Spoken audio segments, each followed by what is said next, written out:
निमित्तों को बचा करके अशुभ भावों से आत्मरक्षा करने की चेष्टा मत करिए।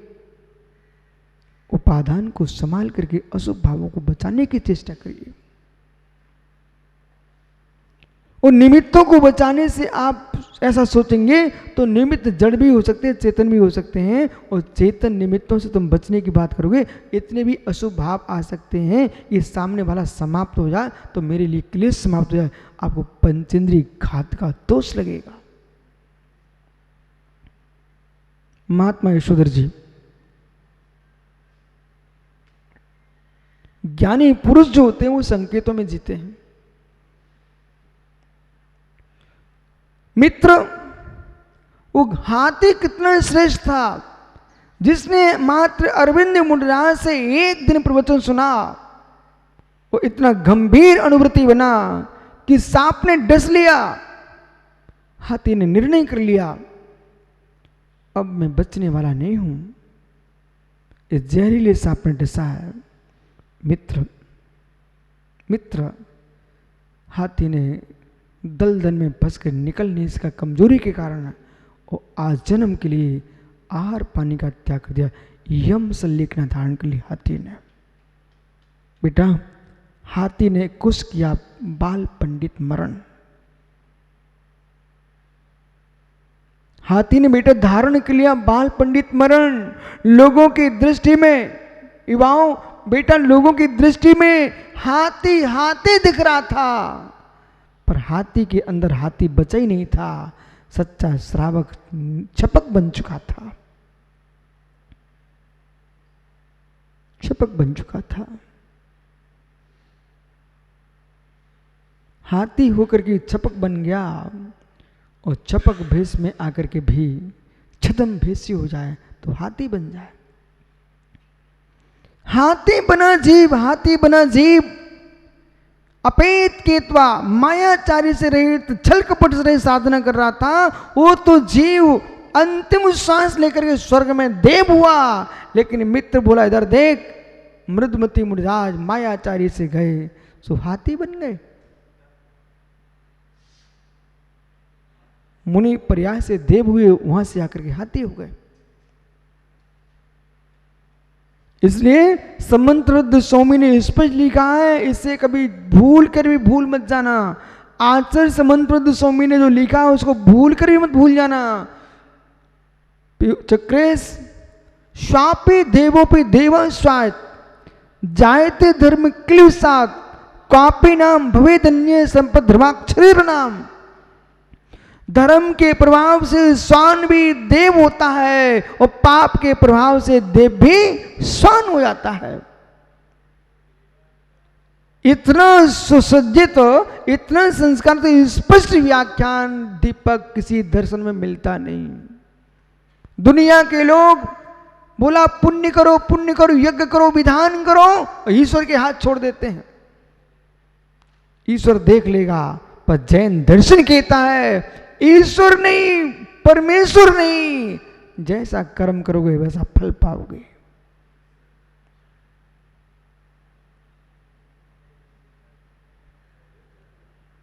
ज्ञानी मित्र, बेटा अगला भव तुम्हारा क्या होगा ये तुमको नहीं दिख रहा, मैं मानता हूं। संदीप भाई, अगला भव तुम्हारा क्या होगा ये आपको नहीं दिख रहा है, मैं मानता हूं, लेकिन भाई ये तो बता वर्तमान भाव क्या चल रहा है, क्या ये भी नहीं दिखता? अगला भव क्या होगा ये आप नहीं देख पा रहे हो। वर्तमान का भाव मेरा कैसा है ये जान पा रहे कि नहीं जान पा रहे हो? यदि जान पा रहे हो तो मित्र संभल के जियो। सिद्धांत सूत्र है, भावों की दशा का पूरा गणित लिखा हुआ है लब्धि सार 56 सार में। भावों की दशा का पूरा गणित लिखा है 6वें अध्याय में तत्व सूत्र में। लगा लीजिए आप। इधर तो बेटा भिंड, मालूम क्या करते हैं आप लोग? एक चाशनी हलवा लायक है, अभी लपसी लायक है, तार टूट रहे हैं, दीपक निर्णय करता तुरंत, हलवाई, घर की माँ, रसोईया, तार टूटने लगा है, चाशनी लड्डू लायक है। मित्र, चाशनी गाढ़ी हो चुकी है, ये तुम बर्फी बनने लायक है। ये कौन बोल रहा है? अग्नि के तापमान से चाशनी की अवस्था को देख करके आप अगली पर्याय का निर्णय कर रहे कि नहीं कर रहे सागर जी? चाशनी को कढ़ाई में देख करके निर्णय करते चले जा रहे हो, और चाशनी को नहीं जाना पर तो दूध को पकड़ लीजिए आप। दूध तपते ही मावा बनने के पूर्व कितनी पर्यायों को देखता है, अब दूध गाढ़ा हो गया।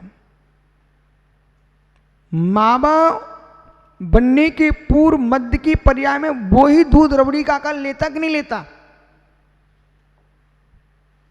नहीं लेता, वही दूध लेता है। मित्र, अब रबड़ी रूप में आ रहा है, इतना तापमान मिल चुका है, अब गाढ़ा और गाढ़ी रबड़ी बन चुकी है। अब धीरे धीरे मावा का पूर्ण रूप आ गया है, अब मावा बन चुका है। मित्र, एक दूध को तापमान देते देते आप इतनी अवस्थाओं को देख लेते हो। ऐसे भाई तीव्र मंद, ज्ञाताज्ञात भावा, तीव्र मंद ज्ञाता भावाधिकरण वीर विशेष तद विशेषा। तीव्र मंद ज्ञाता ज्ञात भाव की दृष्टि से मित्र, वीर की विशेषता से जीव के आश्रयों में भेद पड़ता है। वो आश्रयों में भेद पड़ता है तो बंध में भेद पड़ता है। अधिकरण की दृष्टि से भावाधिकरण वीर विशेष तद विशेषा। या खोजिए, तुम भव नहीं देख पा रहे हो, यानी भाव ही देख लो ना। वो भाव तुमको दिख रहा है, अपना भाव निश्चित कर लीजिए। भैया समझ में आ रहा ना? भाव दिख रहा है, भव का निश्चय कर लीजिए। आपका भाव के तापमान पर है, आपका भाव के तापमान पर है। जितना तापमान प्रचंड होगा, दूध की पर्याय अगली उतनी विशेष होगी।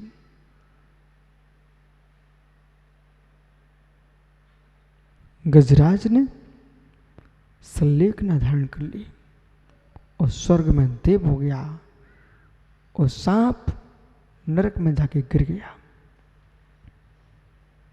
स्वर्ग पर्याय से आकर के सम्राट पद को प्राप्त किया।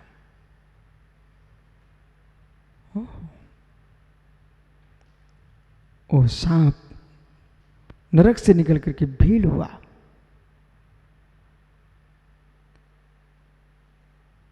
महाराजा ने दीक्षा ली, और दीक्षा लेकर के विहार कर रहे थे। पूर्व के बैर से भील ने धनुष बाण मार दिया। मरण करके भील नरक की यात्रा में डूब गया। बुढ़ा स्वर्ग चले गए। स्वर्ग से आकर के बद्धन चक्रवर्ती हुए। नरक से आकर के सिंह हुआ। कौन? कमठ सिंह हुआ। चक्रवर्ती ने अपने बेटों के साथ दीक्षा ली। तपस्या करते करते मित्र, पूर्व का भैरी अटवी में ध्यानस्थ थे मुनिराज। लीन थे स्वरूप में। सिंह ने आकर के भक्षण कर लिया। हे मुनीश्वरों, वर्तमान में तुम्हारे पास क्या उपसर्ग है, क्या कष्ट है?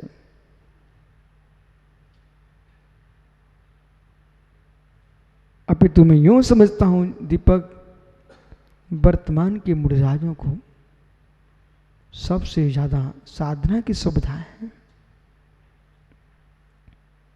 बाहर के उपसर्ग न्यून हो चुके हैं।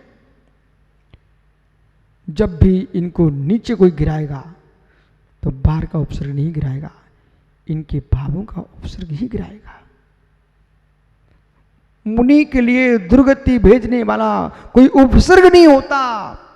मुनि के लिए क्या किसी जीव के लिए सारस्वत सागर जी बेटा समझो, कोई भी उपसर्ग दुर्गति नहीं भेजता है, तुम्हारे परिणामों का उपसर्ग ही दुर्गति भेजता है। भावों की अशुद्धि को अनुपम सागर उपसर्ग क्यों नहीं मानते बेटा? उपसर्ग है, ये उपसर्ग है। संजन सागर जी, सद्भाव सागर मित्र, किंचित भी भाव नीचे गिर रहे ना, मेरी आत्मा पर उपसर्ग है खोटे भावों का।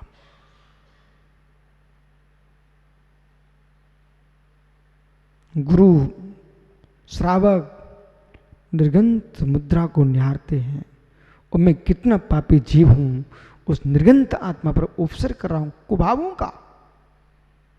ऐसे ही मान के चलना, ऐसे ही मान के चलना कि कोई पुरुष, अबरल भाई, कोई पुरुष ध्यानस्थ मुनि के ऊपर पत्थर फेंक दे, उसे आप कितना अच्छा मानते हो? यदि अच्छा नहीं मानते तो बेटा ध्यान रखना, कोई पुरुष मुनि पर पत्थर फेंकता है, आप कहते हो कितना पापी जीव है। ऐसे ही तुम्हारा शम का मुनि भाव बनने के बाद भी और खोटा भाव आ जाए, तब बेटा कहना हो एक मुनि की हत्या करने के लिए, दुर्गति भेजने के लिए ये भाव उत्पन्न किया गया है। उसमें तुम विशुद्ध सार को मत खोजना, कोई दूसरे पुरुष को मत खोजना।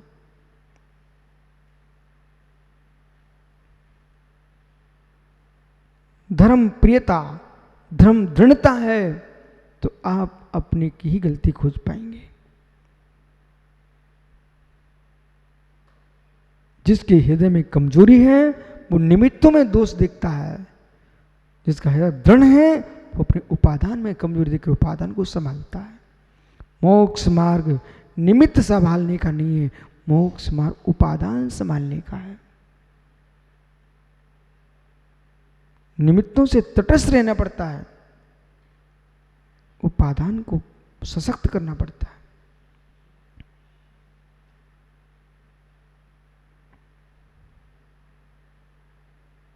सिंह चबा गया, जिससे पेट भरा है वो मुनि की आत्मा नहीं थी।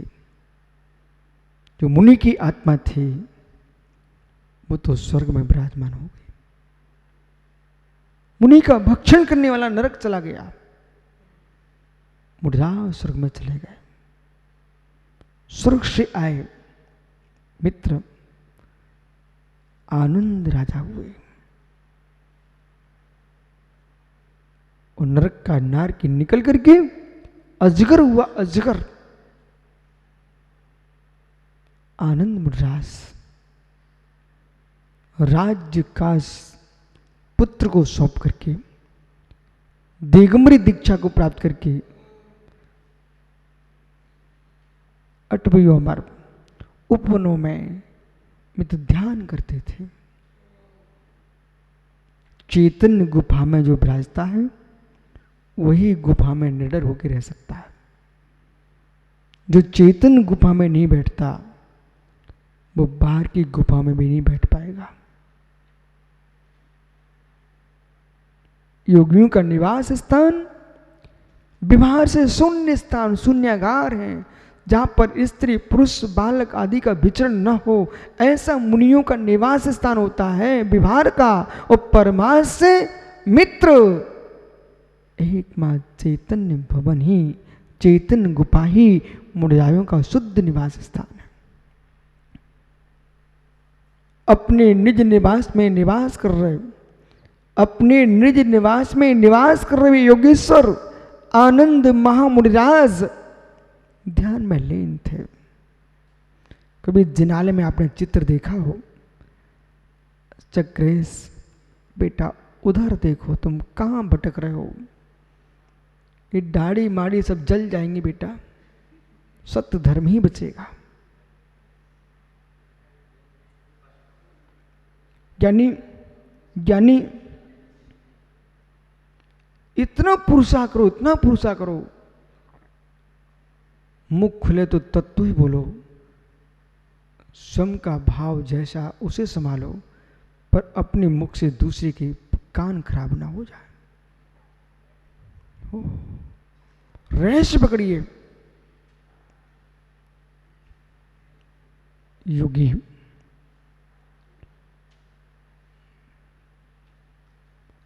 आनंद मुनि के उन भावों के पास जाओ। चक्रेश,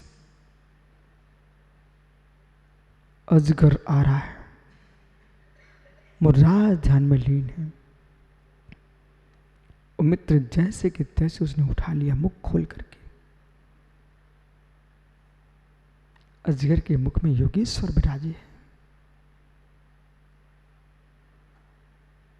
देखने वाले देख रहे हैं, मुर्राज अजगर के मुख में, मुर्राज अजगर के मुख में है। पंकज पुत्र, बेटा मुर्राज अजगर के मुख में नहीं थे, मुर्राज सुमुख में थे।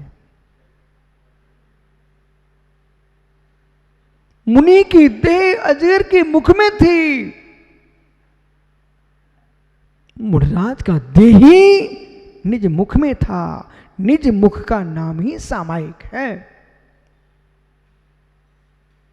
सामायिक शब्द का अर्थ ही सुमुख है। सर्वासिद्धि ग्रंथ में आचार्य पूज्यपाद स्वामी ने सामायिक की यही परिभाषा की है। चक्र सुनाइए क्या? सामायिक एक, सामायिक एक ही मुख, अहिमुख, निज मुख होना, उसका नाम सामायिक है।